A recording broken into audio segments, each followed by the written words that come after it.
Good afternoon. Today is Monday, January 25th. I am joined, of course, by Dr. Khaldun, as well as Director Elizabeth Hertel of MDHHS, Phil Knight, the Executive Director of the Food Bank Council of Michigan, and Gracie Harris from Detroit. Today, President Biden is expected to sign a Buy American executive order, ensuring that when the federal government spends taxpayer dollars, they are on Michigan, or I wish just Michigan, but American-made goods by American workers and with American-made component parts. This is good for Michigan, though. These investments will help create good-paying union jobs and build back our economy better, where everybody has a fair shot at the middle class. In Michigan, that means building a stronger state for the thousands of dedicated auto workers who build Michigan-made cars. It means ensuring that our workers earn better pay, better benefits, and more time to spend with their families. From the beginning, I have worked to ensure that more of our Michigan tax dollars are spent supporting Michigan workers and Michigan businesses. I signed the Michigan Jobs First Executive Director during my first year in office to support Michigan businesses that provide fair wages and good benefits. It's the right thing to do. The President's executive order strengthens American supply chains and federal purchasing power to invest in America's industry, unions, and workers. In addition to the executive order, the Biden-Harris administration will act to improve labor standards, launching a process that will require federal contractors to pay their workers a $15 minimum wage and provide emergency sick leave. President Biden is investing in our economy, investing in our workers and our families while making sure that the future is made in America by American workers. And I want to thank him for his leadership. This morning, I announced appointments to the Michigan Bipartisan Protect Michigan Commission to raise awareness of the safety and effectiveness of the approved vaccines. The commission is co-chaired by the Lieutenant Governor Garland Gilchrist, Dr. Janae Khaldun, and Detroit Pistons forward Blake Griffin, and many others. The bipartisan legislators on the commission are Senator Winnie Brinks, Senator Kurt Vanderwall, Representative Felicia Brabeck, and Representative John Roth. The appointees represent a diverse array of industries, professions, and backgrounds. This group of leaders is uniquely qualified to help us ensure that every Michigander who wants a vaccine, who's eligible for a vaccine, can get a vaccine. The bipartisan members of this group are going to play a vital role in helping reinforce the importance that everyone gets vaccinated. I'm confident that members of this commission will rise to the occasion and help Michigan end the COVID-19 pandemic once and for all. Additionally, the My COVID Recovery Plan that I announced last week includes a direct focus on vaccine distribution. Last month, Congress appropriated $90 million in additional resources for vaccine distribution in Michigan through the Coronavirus Response and Relief Supplemental Appropriations Act. My plan will use this federal funding to ramp up vaccine distribution in Michigan and bring us closer to our goal of 50,000 arms in shots per day. This funding will ensure support for our local health departments for vaccine administration costs, including staff augmentation, as well as provide equipment and supplies. I want to update you on our vaccination distribution efforts as well. Michigan is quickly going up in the ranks when it comes to getting shots in arms. When it comes to doses used, we are in the top 10 in the United States. This graph shows where we are now versus where we were just 2 weeks ago. 2 weeks ago, we had administered 44% of the Michigan-controlled vaccines, with the rest scheduled. I want to repeat that.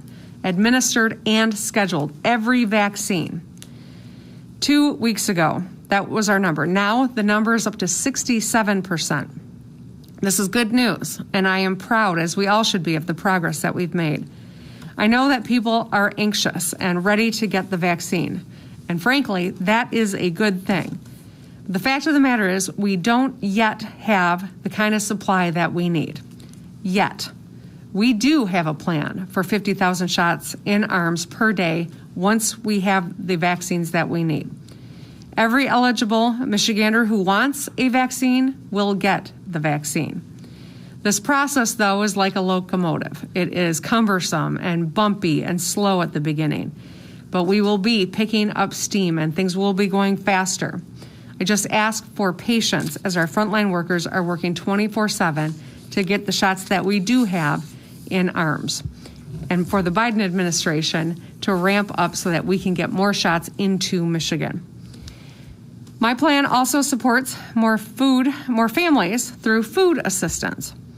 No family should have to worry about how they're going to put food on the table, especially during a public health worldwide pandemic. But as of fiscal year 2019, 1 in 8 Michigan residents received food assistance.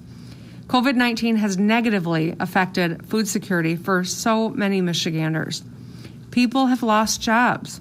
Children who rely on their school for breakfast and for lunch have had to stay home from school. What families need is support from their state and federal government.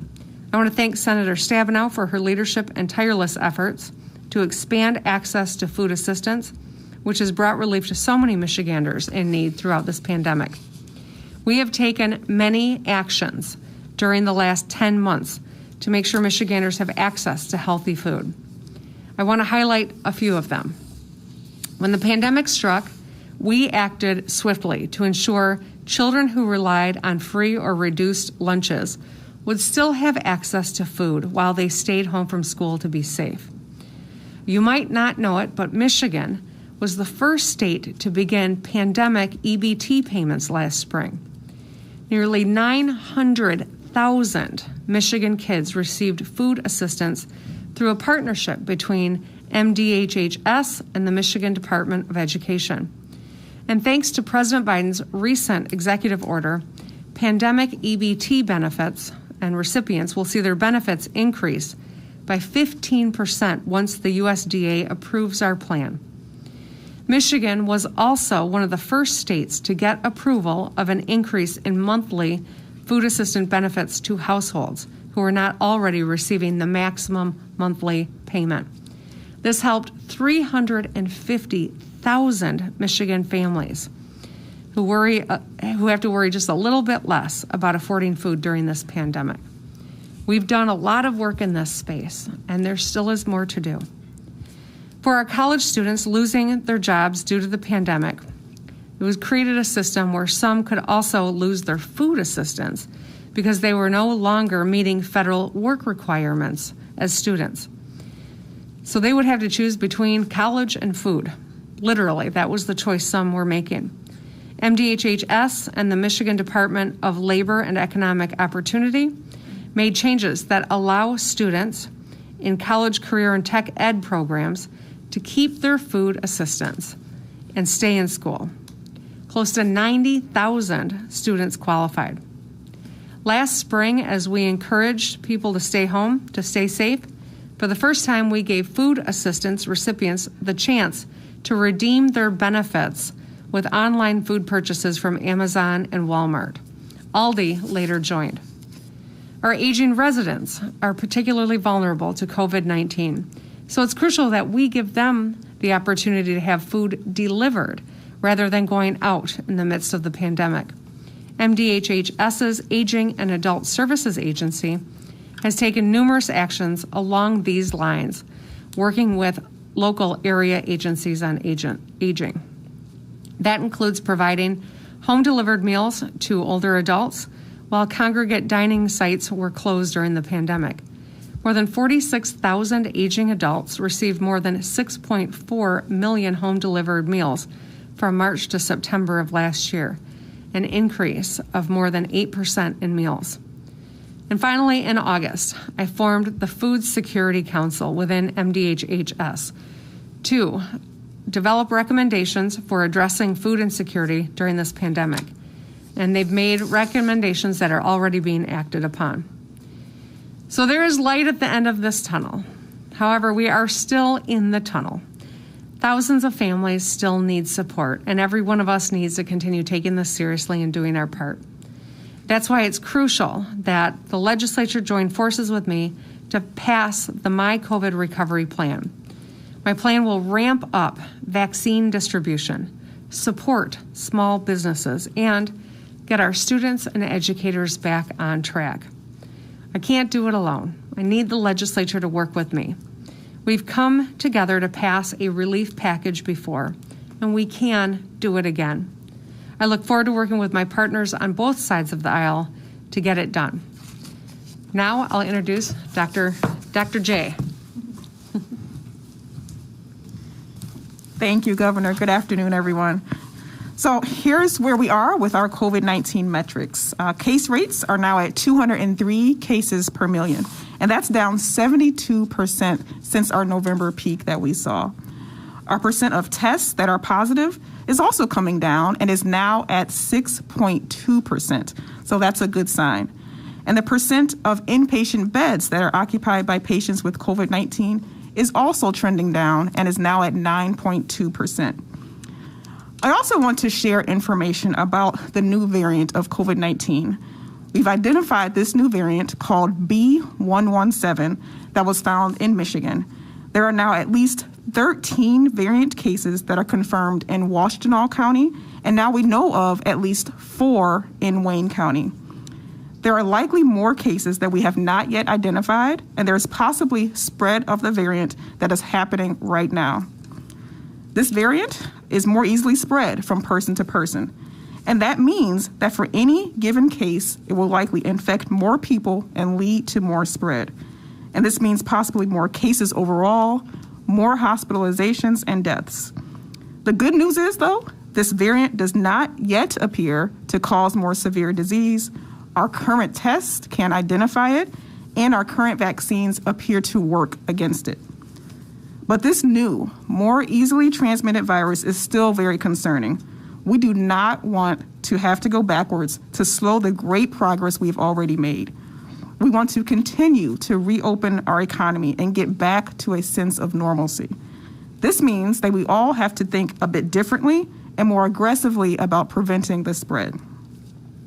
At MDHHS, we're working very closely with our local health departments to prevent the spread of this new variant by quickly identifying any outbreaks, reaching out to contacts, and making sure people are quarantining and isolating appropriately and expanding testing. But there are also things that everyone can do individually to help slow the spread of this new variant and the virus in general. So wearing a mask is still one of the most important things you can do to slow the spread of COVID-19, including the new variant. Last year, MDHHS launched a Mask Up, Mask Right initiative to let people know more about the best way to wear a mask. So there's different types of masks that you can wear. You want to at least wear a multiple layer cloth mask. Masks that have a single layer are not as protective. You can also wear a KN95 mask or a multiple layer disposable mask. You can also wear a face shield over your mask for additional protection. But please remember that face shields alone without a mask over the mouth and nose are not as protective, so you want to wear both.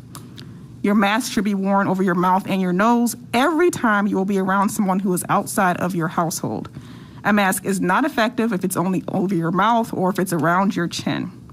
And free masks are also available at many of our MDHHS offices across the state and at several community action agencies. The other thing you can do is make sure that you are getting a test. Right now, we are doing about 41,000 tests a day, which is good. Because this variant is more easily spread, we must do more testing so we know where the virus is and we can quickly reach out to people so they can isolate and quarantine appropriately. So if you have any symptoms, if you've been exposed to someone, or if you have recently traveled outside of the country or to a place where a new variant is spreading, you need to get a test. You can still go to our website, michigan.gov/coronavirus test, to find a testing location nearest you. We also still have many staff at MDHHS and at our local health departments who are doing case investigation and contact tracing. So again, if a health department staff member tries to reach out to you, please do answer the phone. We need to get in touch with you to let you know that you may have a positive test or that you may have come in contact with someone who has a positive test. You can also still download our free app, My COVID Alert. This free app protects your privacy and it lets you know if someone you have been in close contact with has the virus. You can download that at our app store or go to our website, michigan.gov/coronavirus. Finally, you can get your COVID-19 vaccine when one becomes available to you. As the governor mentioned, we've made great progress in our vaccination efforts and are now in the top 20 states in the country when it comes to vaccinating Michiganders. We've also already completed vaccinating our skilled nursing facilities and are moving forward with expediting vaccinations for people in other types of long-term care facilities, bringing on additional pharmacy partners. We know that our local health departments, our health systems, our pharmacies, and others are actively working to get people access to a vaccine. And I want to remind people that while we want to get as many people vaccinated as quickly as possible, as the governor said, there's simply not enough vaccines available to our state right now. So our health systems and our local health departments may not have an appointment for you if you call. We ask for everyone's patience, but please do seek out a vaccine when one becomes available to you. And you can go to our website, michigan.gov/COVID vaccine, to find out about vaccine locations. So we still have much work to do, and we all have to come together to end this pandemic in Michigan. And that means doubling down on the things that we all know how to do already. Wear your mask properly, wash your hands, avoid gatherings, and please do get your vaccine. And with that, it's my pleasure to turn it over to Director Elizabeth Hertel, who I've had the pleasure of working with for the past 2 years, and I look forward to partnering with her still to end this pandemic.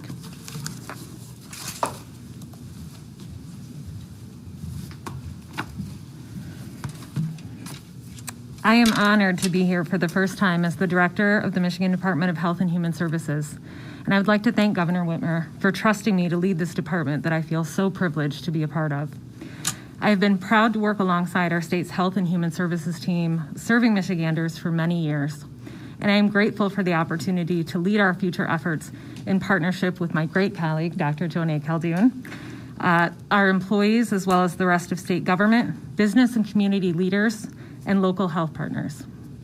I would also like to thank Robert Gordon for his service and support of our mission and his service to our state and its residents. And I'd also like to acknowledge and thank the MDHHS team who has worked tirelessly over the past year, responding to the biggest health crisis we have faced in our lifetime. Today, we are proud to highlight the actions that have been taken to ensure Michigan families have access to food despite the economic impacts of this pandemic. Moving forward, we will continue to do everything we can to ensure that Michiganders are able to have enough food to eat. Our food assistance program is available to help families, and it is one of the most effective tools that we have. It allows families choice in the kinds of foods that they purchase and where they can shop. Currently, this program serves more than 1 million residents, providing over $224 million per month in benefits. The food assistance application process has been streamlined to help make it easier to apply. We have made great improvements to our application process so that people can apply online through our MyBridges website, which is found at michigan.gov MyBridges, or by submitting an easy-to-use paper application. And we have staff covering every region of the state who continue to stand ready to process these applications and provide help to individuals during these challenging times. Additionally, families with questions can also reach out to 211 to learn about resources available locally in their neighborhood and their communities. Another program that has been especially noteworthy is provided by the Michigan Department of Education and our local schools. It's called the Meet Up and Eat Up program, and it allows meals to be picked up for children under the age of 18 at locations throughout the state. We are extremely appreciative of the recently announced changes from President Biden that will further strengthen the resources available to help families. This includes the extension of the 15% additional food assistance benefits that Michigan families will begin receiving this month, and increasing the amount of our pandemic EBT benefits. We look forward to working with his administration to implement these essential supports. I am proud to lead this department, where I can see evidence of the differences made every day, whether it's ensuring Michiganders have access to benefits or food during difficult times, or protecting Michiganders' public health during times of crisis. I look forward to continuing this great work alongside my colleagues at MDHHS and with our community, business, and legislative partners. And with that, I'd like to turn it over to Phil Knight, who is the director of the Michigan Food Bank Council.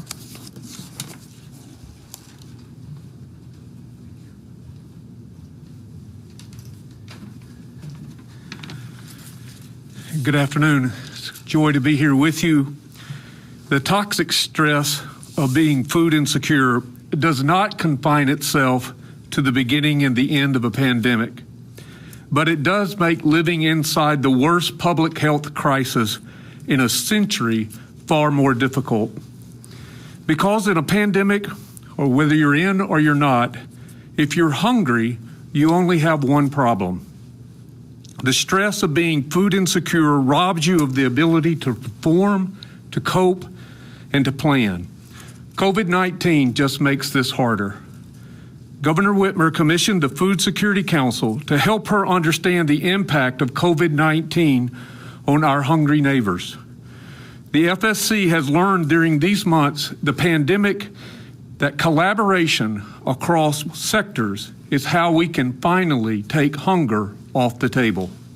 For example, the members of the Food Bank Council of Michigan have safely increased their distribution of emergency food by 50% to meet more than a 50% increase in need.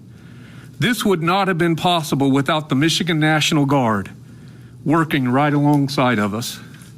This type of collaboration can happen inside or outside the pandemic with healthcare, education, as well as other social service programs. But it takes more, and that is why the executive action by the President is perfectly timed. The temporary 15% increase in SNAP will help the most vulnerable among us. It will also serve as a catalyst as the economy re-engages, and hopefully take just a little bit of stress and pressure off our charitable network. The Food Bank Council of Michigan and the Food Security Council believe food security is one of the issues that can unite us. Hunger isn't partisan. It isn't even bipartisan. It's nonpartisan. We know this because we can all agree that two words that should never go together is child and hunger. I'm thankful for this executive action regarding basic needs, and I'm thankful to you, Governor, for remembering our hungry neighbors and investing in them too. Thank you.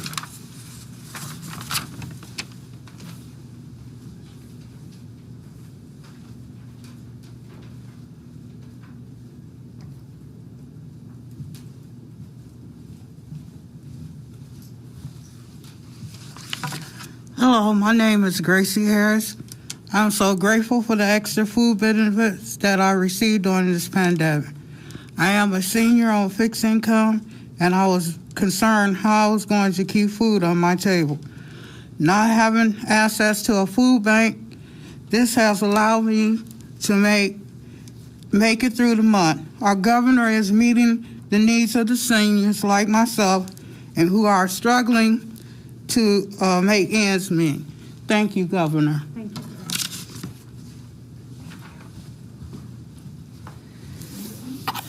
Thank you, Gracie. Thank you, Phil.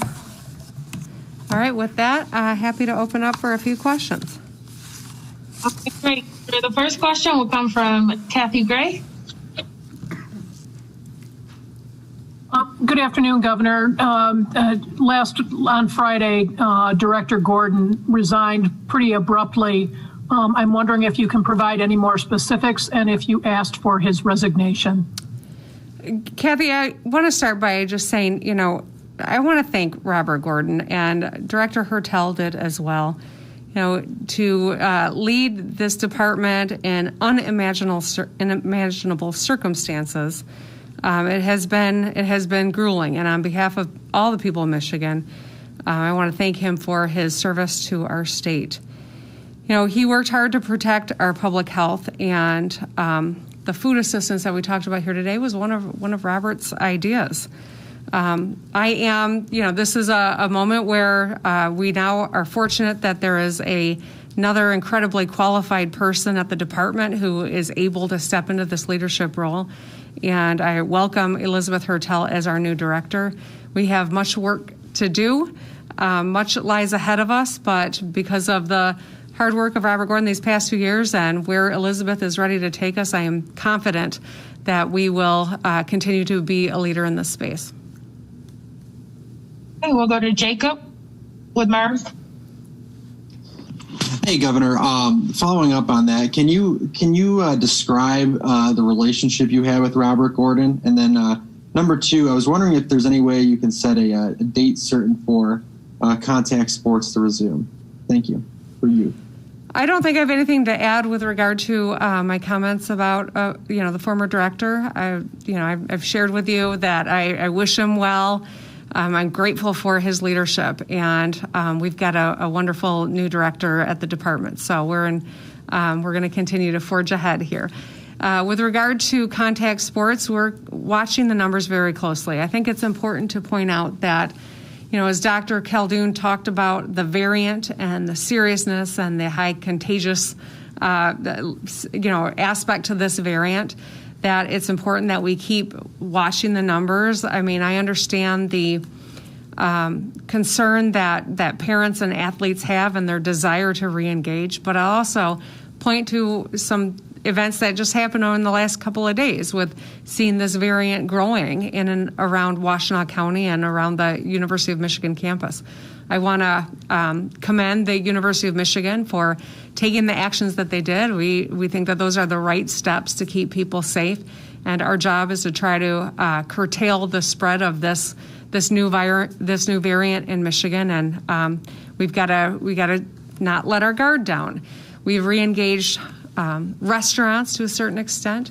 That will increase the amount of people that are out and about, and I think it's important that we stay very focused on where the numbers are before we take additional steps. Hey, Governor, the next question will come from Dave with the Free Press.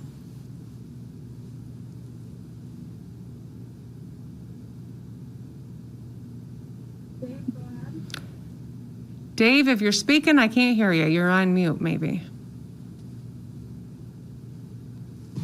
Can you hear me now, yes. Governor? Yes. Okay, sir, I don't know what happened there. I'm sorry. We've talked a lot about vaccine distribution administration. Can you provide an update on how many providers are hitting that 100% administered goal within 7 days, and what exactly those providers are doing in order to, close, kind of shorten that gap? Sure, Dave. I'm going to hand that over to Dr. J. Yeah, that's a great question. There's no question that the reason why we're seeing the improvements we are is because of the work of our hospitals and our local health departments.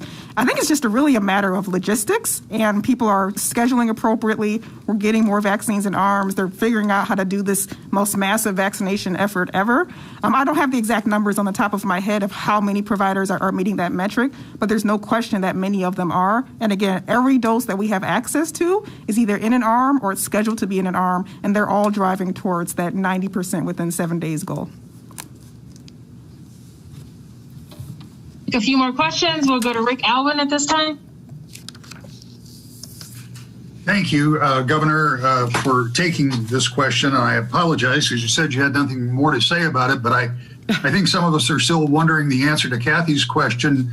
Did you ask for Director Gordon's resignation, and was this expected at all? Rick, I've answered that question. I think the only thing that I would say is, it's been a grueling couple of years, and changes in administrations happen. I think I wish Robert Gordon the very best. I truly do, and I am incredibly grateful for the hard work and the way that he showed up every single day over these last 2 years. It has been a long, impossible to imagine experience, and I'm grateful that we had his leadership for 2 years, and I'm wishing him every best of luck as he moves forward. I'm also grateful that we have someone of the caliber of Director Elizabeth Hertel here in Michigan in the department who can step in and help us navigate this next phase of COVID, because certainly there's light at the end of the tunnel, but we're not out of the tunnel yet. And so Dr. Khaldun is phenomenal, and we've been so fortunate, and we're going to continue to work well together as we move forward in this to end this pandemic. All right, Governor, we'll go to Eric Lloyd now with 9 and 10. Hello, Governor. I was just wondering, a few weeks ago, we had asked if the state was holding back the second dose. That was when we thought the U.S. government had reserves. So now that isn't the case, is the state responsible for holding back vaccines for the second dose, or are we giving them out as we get them? I will, again, ask Dr. J to come to the microphone. There is a method by how vaccines are ordered and how they are administered, and she can shed a little more light on that. Yeah, so at the state, we are not holding back any doses. There's no storage unit anywhere in Lansing that's holding vaccines. So what we're doing is we are making sure that every entity or in-person dining, I mean, these are actions that will increase contacts and could create spread, and that's why we have to be really smart and incremental as we move forward. We're making progress. We are the envy of many other states. We have to be mindful. And so bartering public health restrictions with the legislature for nominees, I've not done that for 10 months. I'm not going to start doing that now. We have to follow the science and listen to the experts. All that being said, I'm hopeful that it was just an off-the-cuff remark, because there are a lot of really important nominations that need to go through. We've got a lot of boards, we've got a lot of important leadership roles that I'm hopeful the Senate won't just cross their arms and not see these confirmations go through, because we've got serious work to do. And I hope that each of these nominees gets the full and fair consideration that the Senate would give in any other moment of time. All right, great. Thank you, Governor. Thank you, everybody.